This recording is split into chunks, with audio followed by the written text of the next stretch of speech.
This instructional video will go over the high points of field maintenance and equipment maintenance for GYSBA softball and baseball fields.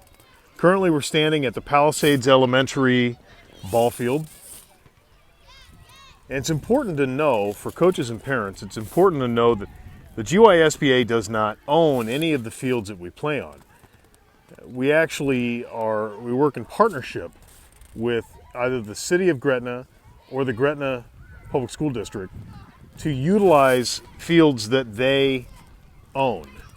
But that doesn't mean that we don't have an investment in those fields. As you can see in this field, the dugouts, the fencing, the infield, all of this was donated and paid for by the GYSBA. Now this partnership works well for all parties because the school district has an interest in having spring and summer sports for children, as does the City of Gretna.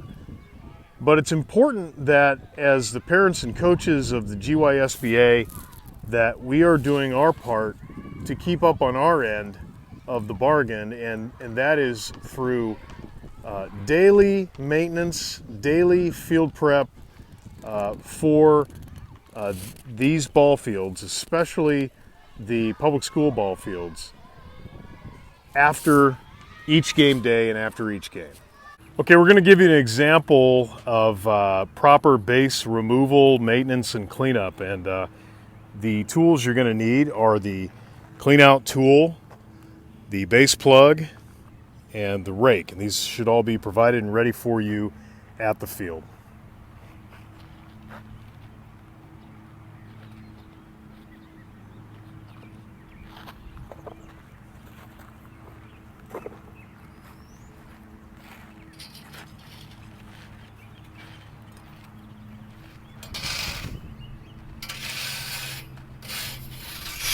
Remove the base first. Rake the dirt evenly and level all around the base. This is crucial to not only avoid low spots, but to avoid potential injuries, twisted ankles that can occur from the low spots. Don't just rake around the base. Make sure you're getting the general area around the base. You're trying to make sure you're filling in low spots caused by running, sliding, lead-offs, things of that sort. It's important that you take your time to level and rake the dirt around the base. So now we're going to go back with our clean out tool. We're going to find the post and we're going to clean it out.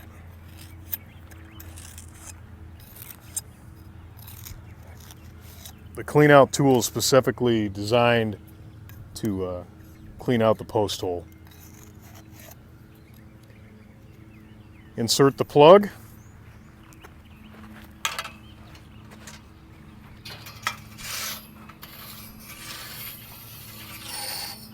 Give it another rake and you're good. As you can see, our plugs have the little plastic wire coming out so you can identify where it's at before your next game.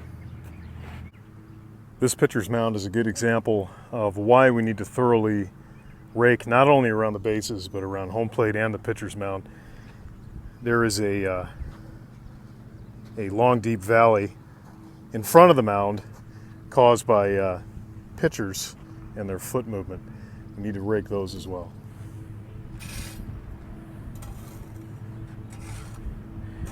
Make sure you're not only raking, but the goal is to level the dirt, level the field so that it can dry naturally and self-level itself as it dries.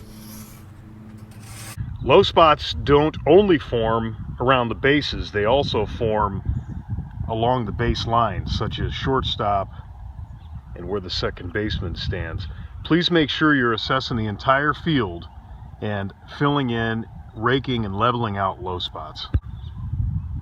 The area surrounding home plate gets a lot of punishment and as a result a lot of low spots.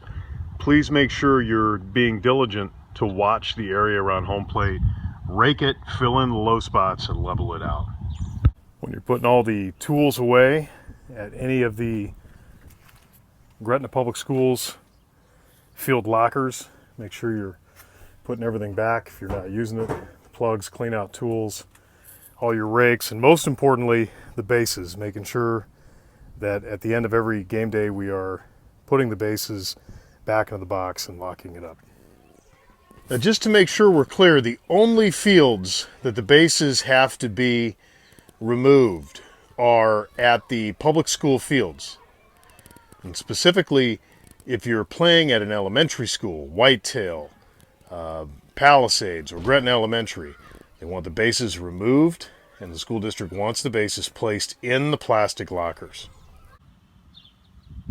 After you're done playing and taking the bases off of the middle school or high school fields, Gretna Public Schools is asking that we place the bases in the dugouts post down. When playing at the middle school, Gretna Public Schools is asking that we place the portable pitching mound on the third base side, outside of the fence, and against a pole so as not to put stress on the fence. They're also asking that we ratchet strap the portable mound to the pole so it doesn't blow away in a windstorm. Another thing we need to remember to do at the end of the game day in terms of field prep is to use the rake to rake the infield product off of the outfield grass and back into the infield.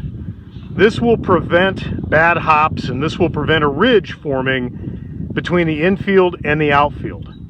The GYSBA has placed trash receptacles at every park in which we have scheduled play. Please do your part to clean up after your players in the dugout and ensure your parents do the same in the stands.